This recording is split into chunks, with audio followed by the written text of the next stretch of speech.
you can really think about the ways to take next steps to really keep your business safe and growing and scaling in the midst of uncertain economic times. Become a thought leader in your industry. Mm-hmm. When things feel uncertain, people are heading online even more than usual. So this is a great time for you to just speak up. People trust experts, especially when they're feeling uncertain. So if your brand can become that go-to source in your niche, then people are really going to end up choosing your business over competitors because they're seeing you show up and talk about the exact same things that they're experiencing. And it doesn't have to be just like, a pat on the back. I mean, it's reminding them of the strength they already have. It's reminding them of the tools that they have for themselves. And when you can position yourself as that trusted authority, you can do that through several different avenues. Blog content, education that inspires. That's a really good way to do that so that people can see written content. I know we absorb so much video and social media, so that's a really important piece to build your credibility, but then backing that up with written content. And you're going to notice at the end of our session today, like we did a whole blog post about this same topic. So you can go back and have that to really like use as your notes to remember how to take action on these steps. And doing things like guest speaking, podcast interviews. I personally love this. Gretchen's the writer. That's not me. But if you give me a chance to talk to people, man, that's what I thrive on. And that gives me the chance to not only be seen as a thought leader, but that gives me a chance to help impact a lot of people at once.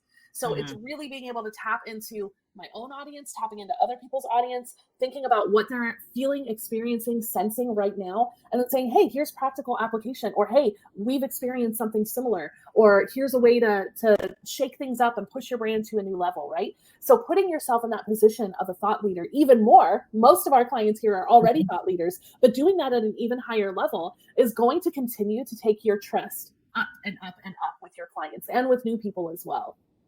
And I think that, that helps us also to think about adapting our offerings. So Gretchen, talk to us a little bit about that. How do you think about what the market needs right now?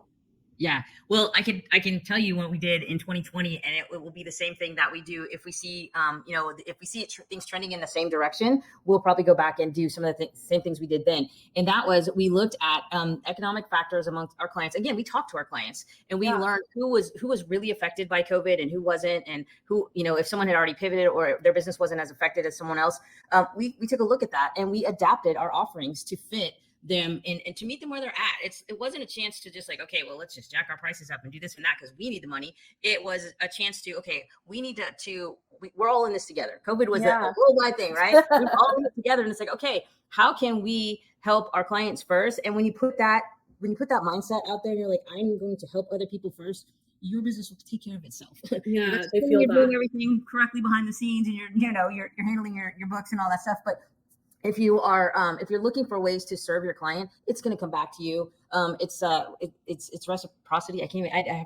Reciprocity. Well, and think about it. I mean, if customers are cutting their expenses, maybe you can offer some budget-friendly options. Yes. Maybe you can take a package that normally has multiple pieces in it and you pull out little slices.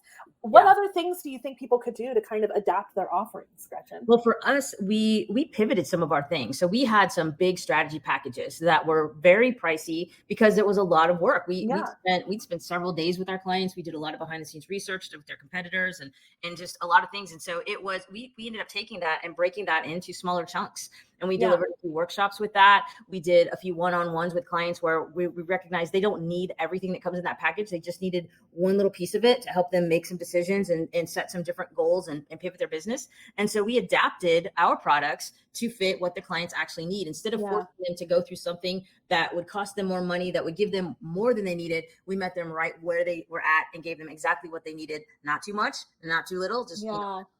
Yeah, you can break packages apart. You can bundle things together. Maybe there's something where your clients need this piece, but they want this piece. Yeah. Like, is there a way you can bring those together, that you can bundle it in and help them to see that there's more value there? If you're having conversations with your audience, like we mentioned a few points ago, then maybe you're going to find out that there's a new gap that you can fill in the market. So if you start having these conversations, then you're the one who's agile. You're keeping that business relevant. And a really, really good way to do this, probably one of my favorite ways, is to build strategic partnerships. Yes. So Gretchen had mentioned a little bit earlier, if you have affiliate partners, or maybe you have a network referral partners, like what are things that you can do to support your clients in a new way. So a great idea is think about other businesses that are reaching the same audience for a different service than you. So for us, our focus is branding and web and brand strategy. But you know what? We know lots of people that their main focus is in email. So we could partner up with people like that to start creating new packages that offer more value for our audience. Maybe there's ways that you can bundle services with those complementary businesses. You know, if you're a practitioner and maybe somebody over here can provide nutrition support that you can't provide. Like, what are those different things you can think about that will really create something bigger and better for the audience at the end? And really even thinking about like influencer collaborations. Are there people in your space that represent your ideal client that you could really do a collaboration with? They could help represent your brand. They're able to spread out more to their audience. You're able to amplify them. Like, what are those kinds of collaborations that you can do? A lot of times these might be paid collaborations. There might be an in-kind trade of some kind. There's lots of different ways to think about that, but really creating those influencer collaborations. And you know what? There are a lot of influencers that you already have that you're not thinking about. If you're thinking about influencer, go to your clients, testimonials. This is massive. Start sharing more testimonials. That is an influencer collaboration built in that you probably don't even have to, go and spend a bunch of extra time on. You've got that pool of people who've experienced you and are thrilled by what you have to offer. So you do have influencers already, whether you realize it or not. So tap into that. Give them an opportunity to share their experience and how your services supported them. And then you can build on referral partnerships, on affiliate programs. Like thinking about, okay, for us, if we found another partner that we want to put in front of our audience, how can we support them? Can we share about their services and vice versa?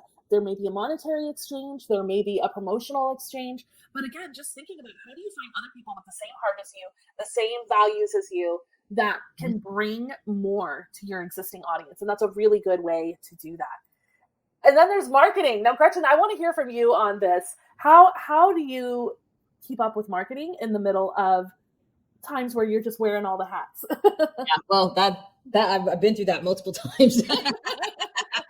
Doing the marketing for our business. So I would say that the first thing I want to say, we talked earlier about having multiple streams of revenue, right? So you'll want to go back and look at your multiple streams of revenue and which one is working really well. Yeah. And if it's continuing to work well, then I will double down on it. Stick with what you know. We do this a lot with brand strategy. We have clients who come to us and say, oh, we're going to do a pivot and this and that. And we dig in and we're like, okay, but what's working? Yeah. Before you make that pivot, before you jump off that cliff and go in this direction, what's working now? And let's keep that revenue coming, because when you have new ideas, you often want to pivot, or in the case of this, where you're like, well, I need to pivot these things for my clients to help them in this economic crisis. What do I do? And you think of all these things that you could create, but time is of the essence. Yeah. And you don't sabotage your own business for the sake of trying to chase something that you maybe haven't created yet or even tested. Yeah. Stick with things that you have already tested, that you know that work, that you know you've already sold to clients, and modify them like we were just talking about. Modify that thing that's already selling, make it maybe a different price point, maybe reduce what you're offering inside of it, or even add more value to it to make it even more attractive and leave the price point where it's at. The point is, stick with what works, and then nurture that audience that you already have. It's okay to go out and continue to draw in new people. That is part of marketing. You never want to take your foot off the gas there. You want to continue to do that, but also just make sure you're staying in tune with the people that you're already nurturing. Whether that's, just fine tuning some of your email campaigns.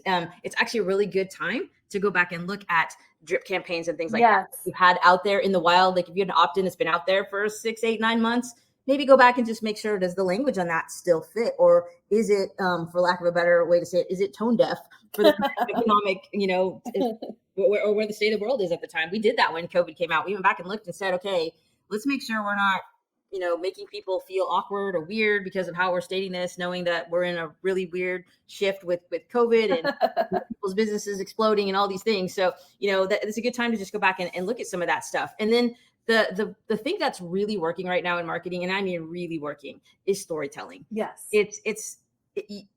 I will say this, you can put out your normal ads and you can put out the marketing that we're all used to seeing, but the things that are getting attention are the storytelling. And it's kind of flipped a little bit. It used to be like you should, when you're doing your marketing and I'm talking about posting social media posts and things like that, it would be like, talk about the customer, always say you this and you. Now it's more about I, and because of what the customers want to hear right now is they want to hear how you're doing it. Yes. How did you solve that problem? So you need to talk about that in first person and say, well, I did this with this client and they got X result. Well, yeah, and it's not even just giving them the tips, but that's a piece of it. And then the storytelling is your experiences. It's that human to human connection. It's reminding them that you're walking in this together and that they're not alone, right? That or that you've gone before them and you know how to help them soar. It's just the relatability part. If you think about the brands that you follow the most or entertainment that you follow the most, it's because you see a little bit of yourself in it, right? And you're just like, oh my God, I've totally been there. That's hilarious. I can absolutely relate to that. I really, really like to follow comedians. They are brilliant and so good at keeping their finger on the pulse of what people are reacting to right now. So that's a little insider tip. Finding out, because I mean, there are comedians that have everyday shows. Like that is their gig. And so they have to stay on top of what people are reacting to. So that's a nice tip, but it's all storytelling, right? That's just a different kind of format. So I think that's a really good point, Gretchen, about bringing in that brand storytelling and how that can really make a difference for people. Yeah. And just to touch again on what you said of it being such a human connection point, when there is, an economic uncertainty in the air, people want that human connection. They crave that and they're going to go seek that out. And if they're finding that on your social media, they're going to connect with you more than they are going to connect with some generic marketing that you're putting out there. Yeah. No, that's such a good point. And I also think that any kind of uncertainty, doesn't matter if it's economic, any change, nobody likes change, right? Good, bad, indifferent. So how do we maintain that growth mindset through change? That is such a big part of making your business recession-proof, of making it thrive, of making it just change-proof. Like, be willing to reinvent yourself. I mean, for us, that's what branding is all about. How do we get to take these stories? How do we get to take these principles that we teach or that we follow and tell them in a new way, shine a new light on it? I like to think of it like a prism, Prism. Like if you held a crystal right up to a window and you see the light that reflects to it and through it, that is the same thing as you reinventing yourself. It's taking the same information and translating it in a new way. Maybe that's something that you do visually. Maybe that's something that you do just in your storytelling.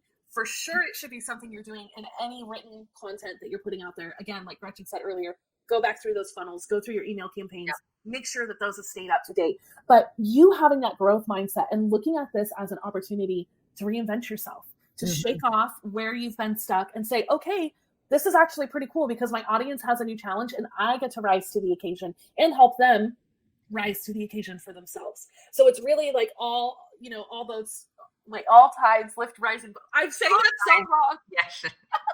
What's the phrase?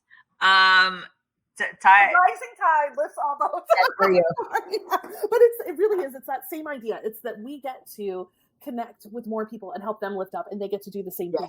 It's also that same idea of the ripple effect, right? That the one change that I make, that my positive growth mindset, my ability to look at things through a different lens is going to spread that positivity, that growth, that concept of reinvention to somebody else. So this is your time to reinvent, my friends. This is your time to show up for yourself, to show up for your audience. And if you're trying to figure out what is the first step, like how do I know where I'm at as a business and how I, what's working well and what might need to pivot, I want you to go to leftrightlabs.com/quiz. And this is going to give you some insights to where your business is at, to some things you could consider shifting. And it'll be a really good first step, just as that mental exercise around reinvention. This is the perfect way to do that. So again, go to leftrightlabs.com/quiz. And that's going to help you stay ahead of the curve and make sure you're building that brand that thrives no matter what. So take a moment, like and subscribe. If this information is valuable to you, please share this with other people. Throw comments and questions on the comments section of this. We love to give feedback. And ultimately, we are here to answer your questions. We are here to help you get clear, get noticed, and get paid. So thanks so much. I'm Trina. And I'm Gretchen. And we'll see you next week. Bye-bye. Bye.